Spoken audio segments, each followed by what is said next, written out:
Bien, sans transition, dans une matinée qui est assez dense, comme vous le voyez, je dirais active et dynamique, on va parler de mobilité face au carbone. Le rail, on oppose souvent le rail à la route, le rail à l'avion aussi. On va en parler avec Jean-Pierre Farandou, le président directeur général du groupe SNCF, et Frédéric Mazzella, fondateur de Blablacar et fondateur d'une initiative, je le signale, mais ce n'est pas le sujet du jour, mais qui est assez intéressante, qui s'appelle Captain Cause et qui vise à soutenir les associations dans la transition, dans le monde de la RSE. Vous pourrez peut-être en dire un mot, Frédéric, tout à l'heure. Je crois que c'est un débat inédit. Je ne crois pas que vous ayez eu l'occasion, en tout cas, on est ravis à la tribune de pouvoir vous avoir réunis tous les deux, parce que cette question des mobilités, évidemment, elle nous préoccupe beaucoup dans cette grande période de changement. Je vais peut-être commencer par vous, Jean-Pierre Farandou, pour dire que le rail, évidemment, est présenté comme la solution décarbonée ultime. Vous en faites même, vous avez raison, la publicité face à vos différents concurrences de modes de transport. Le problème, c'est que la réalité, c'est que 80 à 85%, Frédéric donnera tous les chiffres de Blablacar tout à l'heure, mais des déplacements se font en voiture, on en parlait, y compris sur les trajets obligatoires, domicile, travail. Comment est-ce qu'on arrive à changer ça? Il faut investir dans le rail. Et l'un des sujets d'investissement que vous avez mis sur la table, on parlait de planification, c'est 100 milliards d'euros, donc c'est pas rien, pour réussir effectivement à remettre le rail au niveau des ambitions de décarbonation. Ça commence déjà par le RER. Vous aviez proposé 13 milliards pour 13 RER. On a eu une réponse récemment, 10 milliards, enfin on ne sait pas le chiffre, mais 10 RER métropolitains nouveaux. J'imagine que vous êtes content, vous avez l'impression que vous avez au moins obtenu 10% de votre objectif. Avant de répondre, on va rappeler le logiciel, tellement il est simple. D'abord, vous avez raison, l'ambition du ferroviaire, parce que je vais parler pour le ferroviaire en général, c'est pas de se substituer complètement à la route, que ce soit d'ailleurs les voyageurs et les marchandises. Dans votre question, il n'y a pas les marchandises. N'oublions pas les camions. En termes de pollution, c'est pas mal les camions quand même. Et d'encombrement. La fameuse rocade de Bordeaux, elle est. On pourra parler du fret. Donc l'ambition, c'est pas de prendre tout ça, parce qu'on part de trop loin. Malheureusement, on part de trop loin, puisqu'effectivement, 80% à peu près des flux sont pris par la route, voyageurs et fret. Mais c'est d'en prendre plus. Aujourd'hui, le train, il fait 10% à peu près en France. Il n'émet que 0,3% des émissions. Donc on voit bien que le ferroviaire est à l'évidence le mode de transport le moins polluant pour les transports massifs. Il y a la voie d'eau, il y a bien sûr le vélo, les modes doux, etc. Mais pour les transports massifs, c'est le moins polluant et de beaucoup. 2, c'est le mode aussi qui consomme le moins d'énergie. Et le sujet de l'énergie, il est quand même important. Pourquoi? Parce que la roue en acier sur un rail en acier, ça ne frotte pas. Alors qu'un pneu, c'est même tout le contraire, il faut que ça frotte pour pas que la voiture parte dans le décor. Donc on voit bien que c'est 6 fois moins quand même en termes d'énergie, c'est considérable. Et 3, c'est les emprises au sol, et on voit bien que le sol, et Pierre Remic en a parlé, le sol, c'est une denrée rare dans nos villes, c'est une emprise qui consomme le moins de surface. Voilà, donc 3 avantages énormes du ferroviaire par rapport aux autres. L'ambition, c'est de faire x2, c'est de passer de 10 à 20. La route aurait encore 70. Et donc, je le dis moi, patron du ferroviaire, il faut absolument travailler au verdissement de la voiture, bien évidemment, parce qu'on ne pourra pas se passer de la voiture. Ça ne sera pas la même voiture. Je vais m'arrêter là, parce que je ne veux pas trop parler de la voiture, mais oui, il y aura la voiture, mais pas la même. Voilà, donc je m'arrête là pour vous parler du ferroviaire. Le ferroviaire, il y a 3 destinations. À quoi ça sert? Alors, on verra après qu'il faut mettre de l'argent dans le réseau, oui, parce que c'est le réseau qui porte tout ça. La première, et je suis ravi que le président de la République l'ait repris, c'est formidable, c'est effectivement développer, déployer dans les grandes villes françaises ce qu'on appelle des réseaux express métropolitains, ces systèmes de transport en fait ferroviaires qui vont faire des dessertes au quart d'heure. On parle de métropolitains un peu à tort. Ça profitera aussi aux villes moyennes, à Langon, à Arcachon, à Libourne, pour rester sur Bordeaux. Voilà. Et en fait, c'est aussi pourquoi? Parce que ça permettra aux gens de faire le choix d'habiter dans ces villes moyennes, avec un confort de vie d'ailleurs très sympathique. La pression de la ville, elle est moins dure dans ces villes-là. L'immobilier coûte moins cher. On a quand même assez d'habitants pour avoir tous les services. Et par contre, si mon emploi est à Bordeaux, dans le couple, si un des deux travaille à Bordeaux, je prendrai le RER. Voilà, c'est ça l'idée. Voilà, et cette idée est bonne. C'est de l'aménagement du territoire, c'est de la désaturation des centres-villes, c'est du pouvoir d'achat parce que les abonnements ferroviaires sont beaucoup moins chers que le coût complet de la voiture. C'est la réponse aux ZFE, sinon comment on fait, etc. etc. Donc c'est à l'évidence, vraiment il faut le faire. Et je suis absolument ravi que le président de la République ait perçu l'importance de ce projet. Voilà, c'est parti, l'impulsion est donnée, maintenant il faut le mettre en musique. Il n'a pas dit grand-chose sur le financement. Mais ça fera partie des discussions. Mais déjà, que l'impulsion soit donnée, vous savez, dans ce pays, c'est important. On a besoin d'impulsions fortes. Et je suis convaincu que l'État, les collectivités locales, les régions, les métropoles, les mairies, les départements sauront se mettre ensemble pour financer ces travaux. Qui a un autre avantage aussi, c'est que ça va vite. Parfois, construire une ligne en partant de rien, ça prend 10 ans, 15 ans. Ne serait-ce que les procédures. Hein. On a vu ce matin ce que c'était les procédures, les recours, etc. Là, on aménage l'existant. Aménager l'existant, ça va beaucoup plus vite. Hein. Il y a des réponses technologiques qui existent. Voilà, donc vraiment, c'est formidable. Combien de temps pour vous, à peu près? On pourrait imaginer que les 10 5 ans, 5 à 8 ans. Voilà, ce qui est avant la fin de la décennie. Oui, oui, c'est ça. Donc vraiment, si on y va aujourd'hui, et il y a des étapes, on peut le faire par étapes. D'ailleurs, on voit que hier, on a célébré le lancement d'une première étape importante sur Strasbourg, qui va démarrer dans 2 jours. Bordeaux est quasiment prêt. Il y a déjà une première étape qui va aussi démarrer. Voilà, donc on voit qu'il y a des étapes qu'on peut faire à infrastructure constante. Puis après, il faut mettre un peu d'argent pour fluidifier les trafics, augmenter l'offre, augmenter les fréquences. Et on le redit, et ça se réconcilie d'ailleurs, y compris avec mon voisin, parce que c'est pas que ferroviaire. Le ferroviaire, c'est l'épine dorsale, mais on est tout à fait conscient qu'il y a des zones du territoire qui sont mal desservies en train, et les gens devront partir avec une voiture. Si elle est partagée, c'est mieux, n'est-ce pas? On va lui donner le micro. C'est bien intermodal. On va revenir sur la suite de votre raison. On va donner le micro à Frédéric, bien sûr. Peut-être Frédéric, en rappelant que l'idée de covoiturage.fr devenu Blablacar, c'est un voyage en train que... On se tutoie, mais on va se vous voyez pour le plateau, que vous n'avez pas pu faire, que vous avez fait en voiture en voyant que les voitures étaient pratiquement toutes vides et les trains étaient pleins. Vous vous êtes dit, il y a peut-être un truc à faire. Oui, tout à fait. Ça vient d'un besoin personnel où je devais voyager au moment des fêtes de Noël, à peu près maintenant.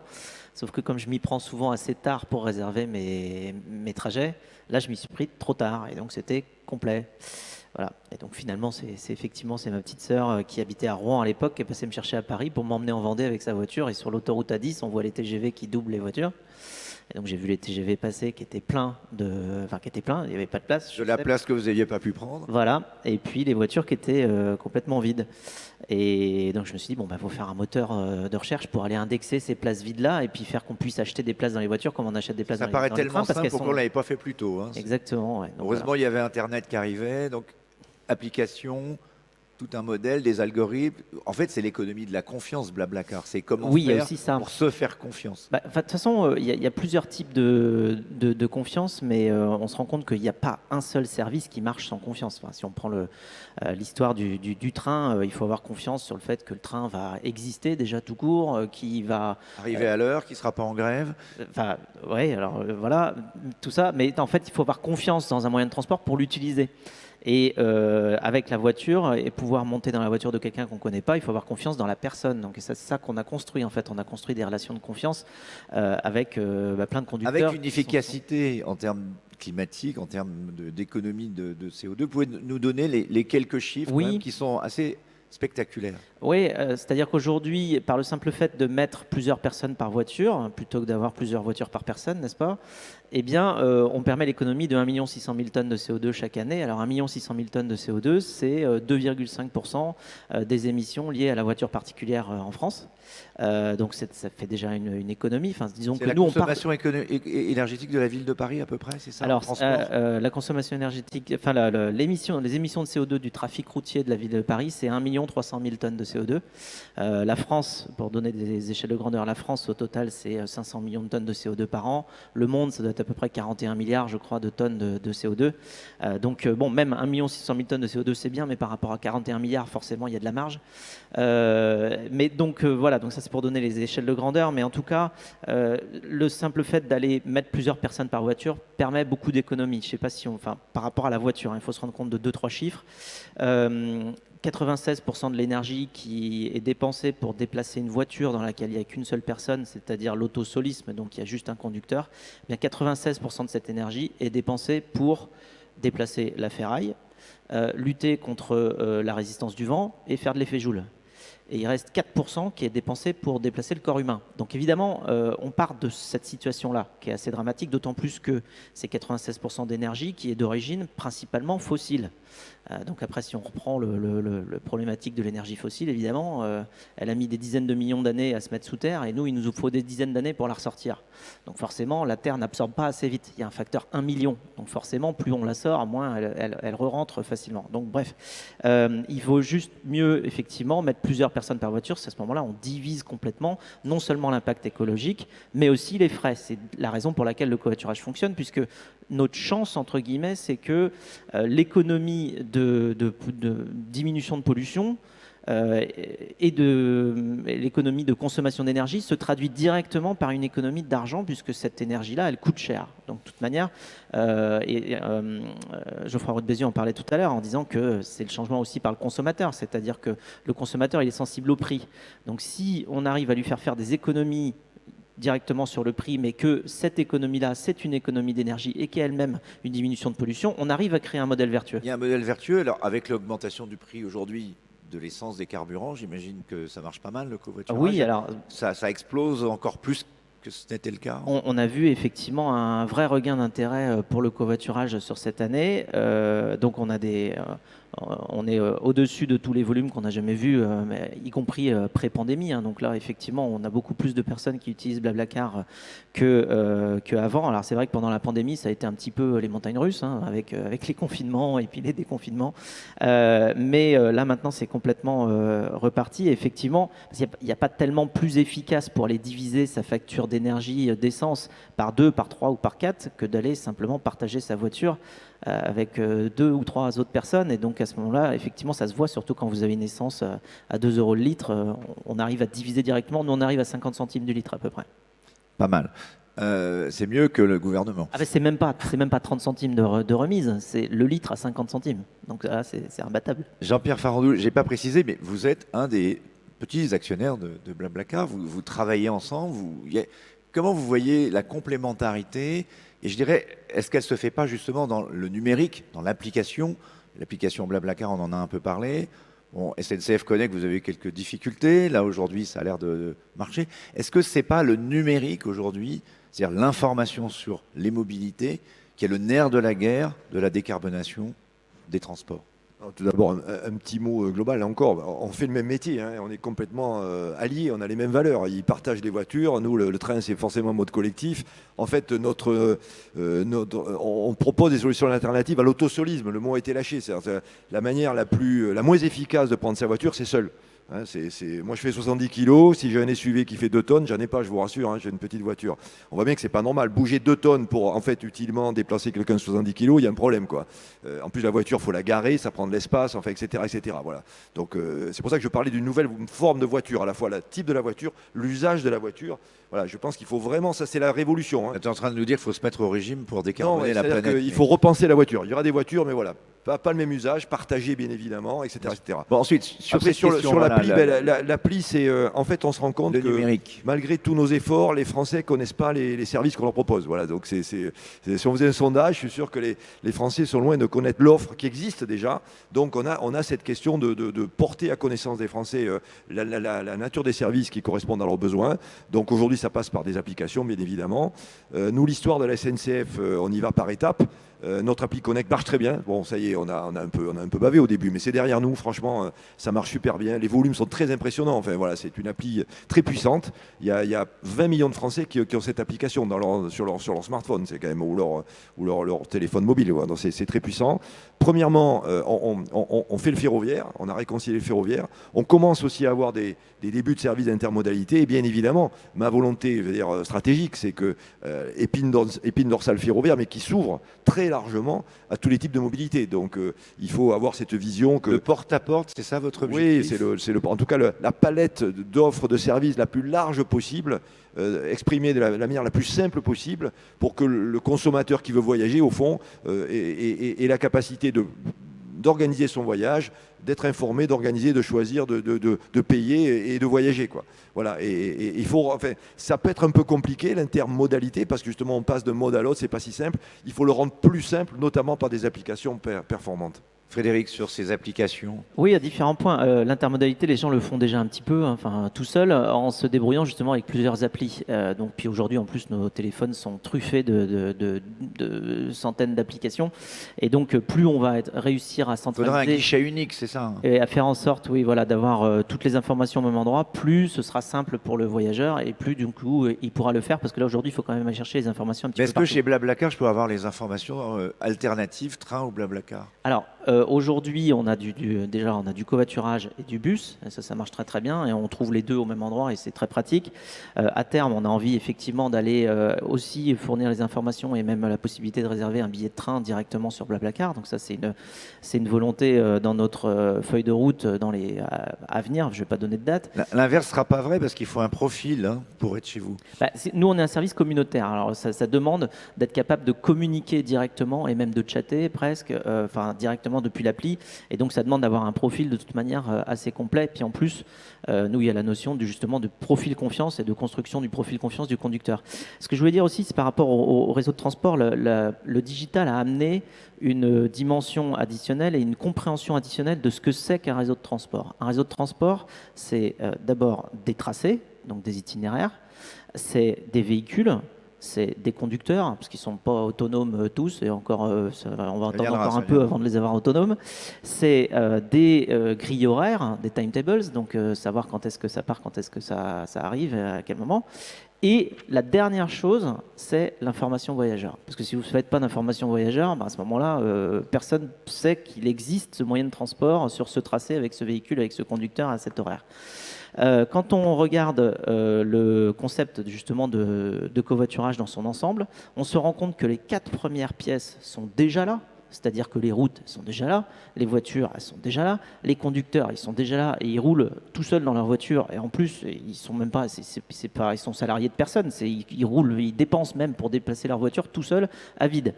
Et les horaires ils sont déjà là. Alors justement si on prend le cas en plus des déplacements domicile-travail, ils sont déjà là au bon moment, c'est-à-dire que tout le monde se déplace à peu près au même moment. Donc on a déjà les 4 premières dimensions qui sont là, les tracés, les véhicules, les conducteurs et les itinéraires. Les horaires, et il ne manque que l'information voyageur, et c'est là où la technologie est parfaite pour ça. C'est-à-dire que nous, on développe une application qui permet de recenser, de révéler tout cet inventaire latent qui est déjà là, avec aucune nécessité d'aller investir des milliards ou des dizaines de milliards pour construire un réseau. C'est-à-dire qu'il est déjà là. Donc on a juste la dimension technologique à faire pour donner l'information voyageur de manière à ce que les passagers puissent trouver les conducteurs un petit peu partout avec des horaires qui sont déjà compatibles avec leurs habitudes. Merci Frédéric. Jean-Pierre Ferrandou, pour conclure, il nous reste 1 minute ou 2. On a beaucoup parlé du RER, on n'a pas les petites lignes, ceux qui aujourd'hui finalement galèrent parce qu'il y a rien. Alors, si, il y a parfois Blablacar, heureusement. Et d'ailleurs, on fait aussi sur domicile-travail, parce que tout à l'heure, il a été dit qu'on ne faisait pas... Nous, on a Blablacar Daily qui fait du covoiturage domicile-travail. Et ça se développe, absolument. Il y a 3 millions de personnes inscrites, oui. Jean-Pierre Ferrandou, comment on fait pour les gens qui aujourd'hui galèrent et ils n'ont pas forcément, parce que beaucoup de petites lignes ont été fermées. Votre ambition, c'est de remettre de l'offre de rail là où il n'y en a plus? Il faut mettre de l'offre sur les rails d'abord. Il faut s'occuper des rails. Toujours pareil. On a peu parlé du réseau parce que c'est ce qu'on ne voit pas, mais c'est indispensable. Si le réseau ferroviaire n'est pas en bon état, il n'y a pas de service. Une bonne partie des 100 milliards que vous évoquez, ils sont oui. Oui, c'est beaucoup pour le réseau, bien évidemment. Et alors sur les petites lignes, la machine est repartie. Et ça, il faut rendre hommage au gouvernement et au ministre des Transports, Djebari, qui a pris une initiative intéressante dans la précédente mandature. Il a passé des accords avec quasiment toutes les régions françaises, avec un plan de rénovation des lignes. Donc c'est parti, c'est cofinancé par l'État et par les régions. Donc il y a des réouvertures de lignes qui commencent. Je pense à Occitanie, par exemple, qui réouvre des lignes. Donc il y a un mouvement de remise en avant de ces services de proximité sur des lignes régionales, sur des petites lignes. Et moi, j'ai vraiment une vision capillaire du réseau.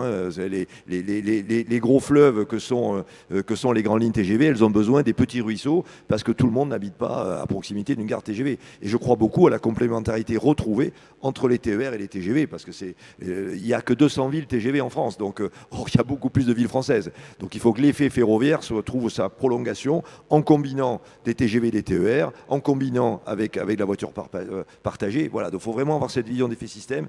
Et il y a un renouveau des petites lignes qui est devant nous dans ce pays. Donc quand on met toutes ces briques ensemble, on voit apparaître une ambition ferroviaire à la hauteur des besoins, de la transition écologique, de la souveraineté énergétique. Public et privé, il y a des initiatives privées qui sont en train d'arriver, il y a la concurrence qui est en train d'arriver dans le rail. Vous êtes prêt pour cette concurrence ou prêt même à laisser le privé prendre une part de marché plus importante? Moi, j'ai 2 rôles. Mon premier rôle, je suis garant du bon fonctionnement du système ferroviaire français qui inclut la concurrence. Donc moi, mon devoir, c'est de faire en sorte que les concurrents puissent arriver. Et ils arrivent. hein. Il y a des appels d'offres qui ont lieu dans le régional, il y a des autres entreprises qui ont gagné des lots, il y a Trenitalia qui fait des trains à grande vitesse entre Chambéry, Lyon et Paris. Voilà. Et donc moi, c'est mon devoir de veiller à ce que la concurrence puisse venir. Elle vient. Bon, par ailleurs, je me tourne et j'ai aussi mes fidèles voyageurs. Je leur dis, bah, t'es fou dans la concurrence, essayez de conserver le maximum de parts de marché. Mais bon, voilà, elles sont en mouvement. C'est parti, hein, ce mouvement qui est parti. Les appels d'offres se multiplient. La SNCF bascule dans la concurrence et c'est comme ça. Frédéric, la Oui, concurrence nous, de la SNCF, un mot de conclusion, puis on s'arrête. alors en fait, la magie, nous, avec le système qu'on a, c'est qu'on est déjà international. Donc Blablacar, on est dans 22 pays. On a une communauté de 100 millions de personnes, dont 20 millions de personnes en France. Mais on oublie que 80 millions de personnes qui utilisent Blablacar ne sont pas en France. Hein. Donc on est vraiment totalement international. Il y a 45 nationalités au sein de nos équipes de 700 personnes. Donc on est déjà dans cette logique-là. Et puis par rapport à la complémentarité, la manière avec laquelle on le voit, nous, c'est que la voiture est un plugin universel de mobilité. C'est-à-dire que la voiture, ça nous emmène aussi bien à la gare qu'à l'aéroport, qu'à un arrêt de bus, que chez notre grand-mère à Paimpol, ou dans une station de ski, ou à la mer, ou je ne sais où. En fait, ça permet de tout connecter. C'est ça la magie de la voiture. Puis c'est aussi ce que les Américains appellent un one-stop shop. C'est-à-dire qu'on sait à chaque fois qu'on doit se déplacer. C'est pour ça que ça fait c'est le succès de la voiture, c'est qu'on se décharge mentalement de savoir comment on va se déplacer, puisqu'on sait que quand la voiture elle est là, on rentre dedans et on arrive exactement là où on va. Donc en fait, c'est une forme d'aussi quelque part de fainéantise de l'humain. Enfin, il y a beaucoup de choses, d'ailleurs beaucoup de dérives qu'on voit qui sont liées au fait qu'on quelque part on aime bien notre confort et qu'on est un petit peu feignant. Mais donc du coup, la voiture a cette facilité-là, mais quand on la connecte justement avec les autres moyens de transport, on peut obtenir le meilleur de tous les mondes, c'est-à-dire que le jour où on arrivera à faire de l'intermobilité, et j'espère qu'on va y arriver bientôt, entre justement le train et la voiture, mais de manière intégrée, en ayant la possibilité de réserver directement un trajet qui comprenne un morceau en TGV et un morceau en voiture, on combine tout le meilleur de ce que la mobilité peut proposer, dans le sens où on va aller vite, et confortablement assez loin. On va faire 500 ou 700 km peut-être en TGV. On va faire 100 ou 200 km, les trucs la fin du trajet avec un covoiturage. Et là, on aura eu quelque chose de rapide, confortable et pas cher. Et on aidera à sauver la planète. Merci beaucoup à tous les deux pour ce débat. Désolé que ça a été si court, mais on le refera.